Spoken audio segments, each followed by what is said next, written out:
Hey guys, how's it going? This is Natinator, and welcome back to the third installment of the 5-part creepypasta series, Bedtime, written by Michael Whitehouse. This part is titled, My Fears Realized. Let's get right into it, so as always, turn out the lights, get comfortable, and let the story continue. A few days ago, I submitted 2 nightmarish accounts from my childhood. Perhaps you best read them to truly comprehend what has befallen me.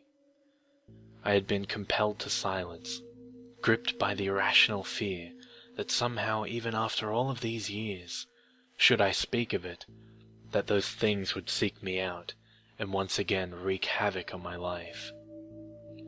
In the name of science and reason, I confronted those fears and set out to vanquish those tormented memories once and for all by sharing them with others, exposing them for what I believed they were, the delusions of a troubled child. I have held on to my skepticism and rationality for dear life. I have allowed them to define me. But this morning, I was presented with verifiable physical evidence. Evidence of what I do not know, but it cannot be ignored, and it seems strange to me that the last few days have been so tainted by apprehension and misfortune after finally breaking my silence, that I can no longer rely upon entirely conventional explanations. In the wake of sharing those traumatic experiences I had as a child, I have been plagued by an overwhelming sense of unease. Initially, I attributed this to the fear I had experienced in simply recounting and reliving those terrible events in my mind, but as the days passed, it felt like so much more. A feeling of impending doom consumed my every thought. While sleep came to me, rest did not. Each morning I awoke, my nerves on edge, as if deprived of sleep for an age. Nothing overly frightening happened during the first few nights. No visitation, no unwelcome bedfellows, no wheezing breath, reaching out from deep within my bedroom walls. But I had that distantly familiar feeling of not being alone. Do not misunderstand. I did not sense someone in the room with me. I did not hear, smell, or feel anything remotely supernatural. But throughout my days and nights, I have sensed something subtle, almost on the periphery of my awareness. The feeling that something is on its way, something is coming, like the first few stagnant blasts of air from a subway tunnel, heralding the arrival of a lurching, unstoppable monstrosity. Surprising, yet expected. My sense of unease grew with each passing day, pushing its way under my skin, deep into my mind like some form of cancerous infection. I tried to focus my attention on various writing projects in a vain attempt to fill my mind up to the brim with other thoughts, hopefully leaving no room for those contaminated memories. But those thoughts came to me nonetheless. My anxiety gained momentum, until I could think of nothing else. I had to do something. I'd studied psychology for years at university. With this, I knew that anxiety is often the result of a loss of control, and that one of the most effective ways to combat it is to empower oneself. This is what I intended to do. Call it foolhardy, but I was going to go back to that place. That house where those terrible events took place. I was going to confront those memories and expose them for what they were. Nonsense. It was an hour's drive to my old home, but it was one filled with elation. I was confident, at ease, happy. I was in control now, and nothing was going to get in my way from showing that the place I had feared my entire life was nothing but an average humdrum, harmless little suburban house.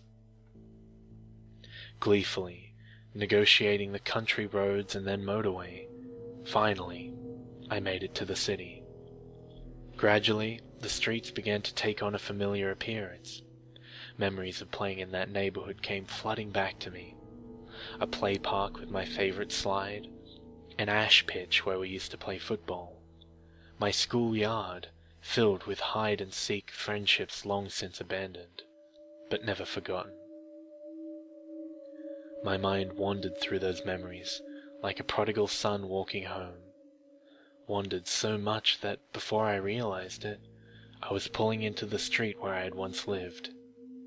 The road was long and disappeared far into the distance, finally entering into a sharp blind turn.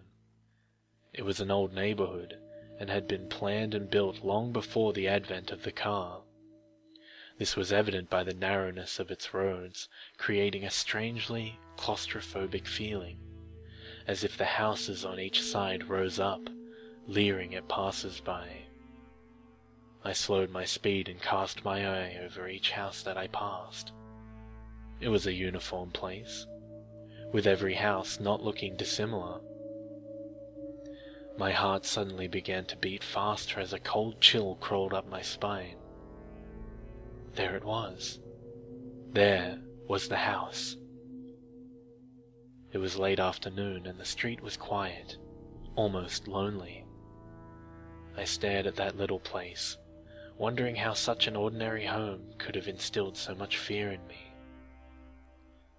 I had initially intended to only look at the house from afar, confirming it to me as a material construction, entirely explicable and removed from anything uncanny.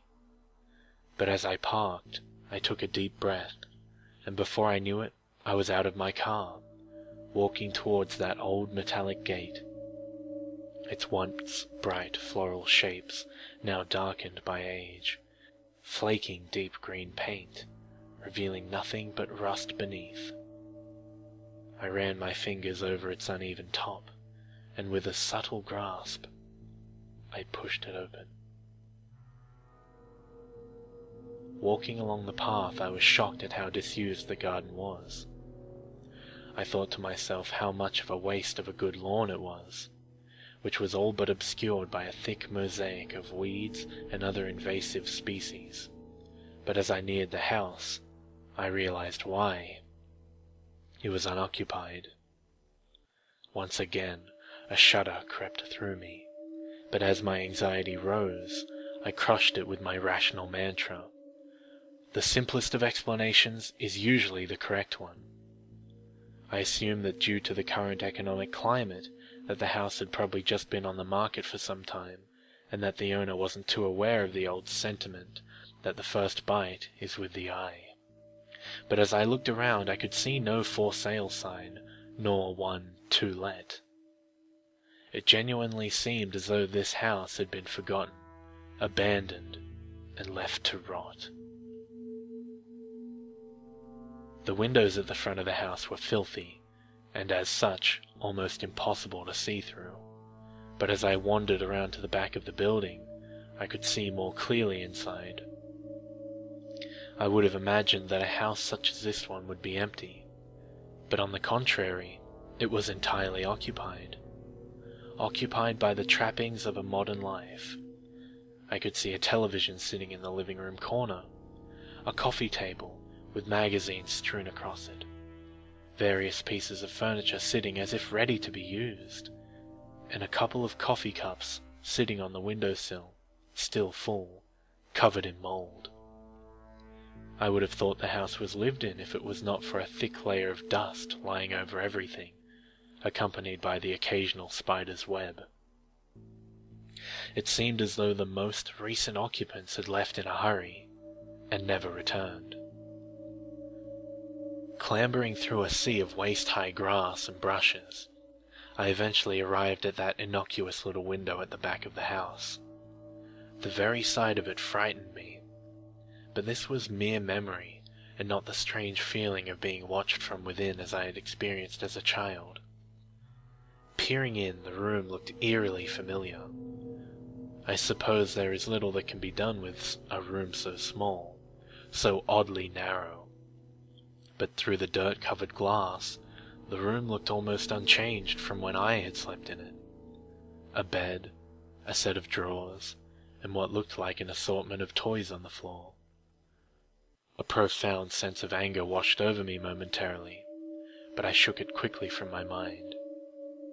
The room was clearly that of a child's, and the thought of that thing harming another innocent filled me with contempt for such a thought, and within me swelled the desire to protect any child from such an abomination. As I gazed at that wall, of which a bed lay alongside it, the hairs on the back of my neck stood up. For a moment, and it was for only the slightest, I thought I saw the blanket on top of the bed move. More than that, through that window pane, I could have sworn I heard a wheezing gasp. Closing my eyes tightly, I repeated another scientific mantra. Science does not owe its debts to imagination. Opening my eyes, I saw nothing but an empty bedroom.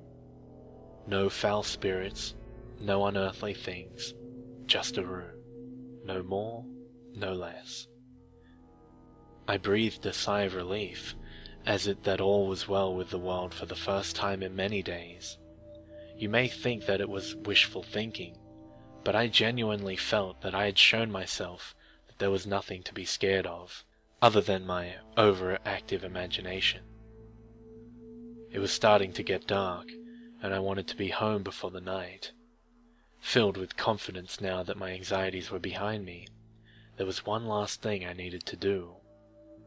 When we had left that house, we did so in a hurry. As a child, it was disorientating, even frightening to leave everything I knew behind. But there was one thing which I always wondered about. At the bottom of the garden stood a sycamore tree, which looked to be even older than the house. I was amazed at how unchanged it was. I had grown up, gone on to pastures new, but the old sycamore still stood. Wise, warm, almost friendly in its appearance. I think it's a rites of passage for any child to have a place to hide things. It's often their first experience with independence, something removed from any authority figure. For me, my stash was halfway up the old sycamore. I'm sure I must have looked like a fool, but I happily and gleefully climbed the tree with abandon.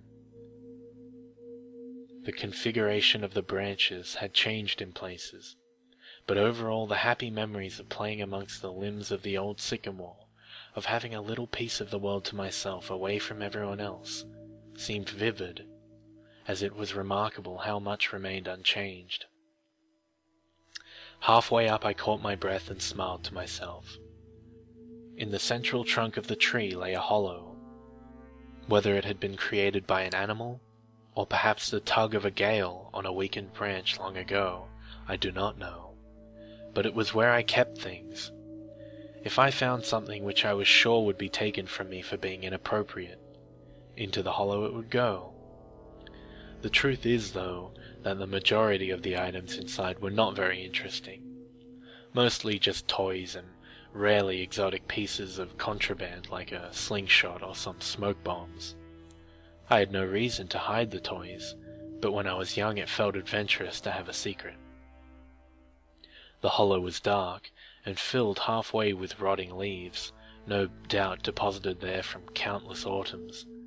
Nevertheless, I reached deep inside to see what remained. I couldn't believe it! I'd found a toy that I had hidden there before we moved, all those years ago. I could feel the plastic in my hand, its sharp edges unmistakable, but the leaves and darkness of the hollow obscured its view from me as I struggled to remove it from the thick, wet mixture of rotting leaves and rainwater. It seemed to be caught amongst a collection of small twigs. The reason I was so excited was that I knew when we moved that I had left one of my favorite toys behind, a small plastic First World War British soldier. It may not sound like much, but I had grown up on my family's stories of my grandfather's adventures during both wars, and while he had passed away before I was born, I would often act out exaggerated versions of the stories with this small soldier in the role of the hero, my intrepid grandfather. At the time I thought a hollow the perfect hiding place for a soldier. My delight, however, quickly turned to horror. I felt sick to my stomach, for as I pulled the soldier out, I realized it was not my toy, but something else entirely. Stuffed into the back of the hollow amongst the sludge and now in my hand was the skeletal remains of a small animal. The bones crunched together in my grip as the few small flakes of hair and flesh left on it putrefied between my fingers. I almost lost my balance as the rotten and potent smell of death escaped through my moist grasp, invading my senses. I climbed back down carefully, dejected. There was nothing else in the hollow. My toy was gone, probably taken by another child during the subsequent years. What remained of the poor animal I buried under some loose earth in the garden. I left that place immediately. Despite my unfortunate encounter in the hollow, I still felt empowered, that I had actually plucked up the courage to revisit that place. To see how ordinary it really was made me feel in control once more of my faculties. I did not at that time require anything other than a conventional explanation. I said goodbye to the old neighborhood, to that bad memory once and for all, and began to make my way home. By the time I had driven onto the motorway, something had begun to filter through from the back of my subconscious. At first I disregarded it, dismissing it as my imagination. But as the sun shone its last and dipped below the horizon, I sensed the growing of a compulsion in me, an idea which seemed to have been born and nurtured for no good reason, no rationale, no sound, casual footing, but one which had to be followed at all cost. I must get home. I increased my speed, zipping sporadically between the slower cars on the motorway, looking in the rear-view mirror, keeping an eye on what might be following. I had to get home. Again I drove faster, constantly looking behind me as if racing some unseen pursuer. 70, 80, 100 miles per hour. I tore along the road, I beeped, I yelled, the sweat lashed off of me. What was happening to me? Please just let me go home. White-knuckled, I finally made it off the motorway and onto the country roads which would lead directly to my town. The roads were narrow and wound around the now bleak and ominous countryside. Darkness seemed to blanket the road in front of me. I turned my full beam on and breathed a sigh of relief to see a bright light again, even if artificial. The manic anxiety which had seemed to grip me on the motorway appeared to have diminished. However, I still glared into the rear-view mirror more often than I should have, just to make sure that there was nothing following me. What a ridiculous thought, to think of something chasing my car. To put myself and others in danger by speeding down a busy motorway. Madness. Still, madness or not, I'd felt compelled to get away as quickly as possible, and even though I had managed to collect my nerves, the loneliness of the road I was on fueled my yearning for my own town, my own street, my own bed.